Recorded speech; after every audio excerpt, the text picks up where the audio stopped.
মুসলমান, তোমরা জানো না রোহিঙ্গা মুসলমানরা কোন উপহাস এর পাত্র নয়, করুণার পাত্র নয়।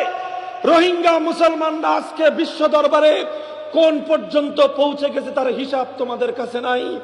সারা পৃথিবীর মুসলমানদের কলিজার মধ্যে সবচেয়ে বড় সম্মানের আসন ইমামুল হারামাইনের আসন।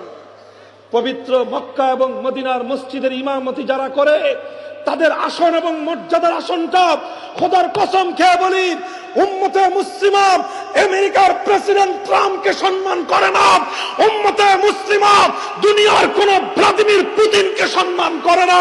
तमाम পৃথিবীর মুসলমানদের হৃদয়ের সিংহাসনে সৌদি আরবের বাদশা সালমানের জন্য সেই সম্মানের আসন নাই।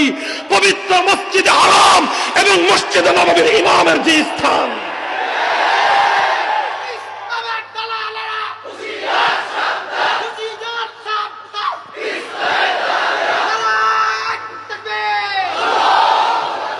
মোহতারাম হাজিরিন, শেখ আইয়ুব যার সুললিত কণ্ঠের কোরআনের তেলাওয়াত দুনিয়ার পনে 200 কোটি মুসলমানদেরকে মাতোয়ারা করে দিয়েছিল।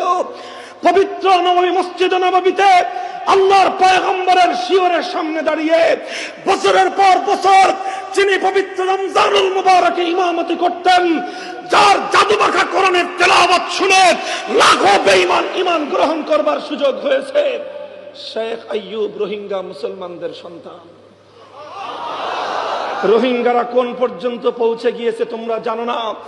আজও মসজিদে হারামের গলিতে গলিতে, পবিত্র মসজিদে হারামের পিলারের গোড়ায় গোড়ায় যারা উম্মতকে দ্বীনের তালিম দেয় তাদের মধ্যে অসংখ্য অগণিত রোহিঙ্গা মুসলমান রয়েছে। কাজেই কোন মুখে রোহিঙ্গাদেরকে নিয়ে উপহাস করো? কোন মুখে, কোন গর্বের বলে তোমরা, কোন অহংকারের বলে রোহিঙ্গাদেরকে নিয়ে তুচ্ছ তাচ্ছিল্য করো? রোহিঙ্গাদেরকে নিয়ে তুচ্ছ তাচ্ছিল্য করা ইসলাম বিরোধী একটা গভীর ষড়যন্ত্র। মুহতারাম হাজিরিন, সোচ্চার থাকবেন তো ইনশাআল্লাহ? সোচ্চার থাকবেন তো ইনশাআল্লাহ?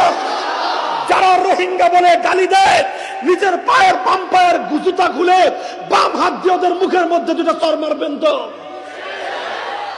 মুহতারাম হাজিরিন।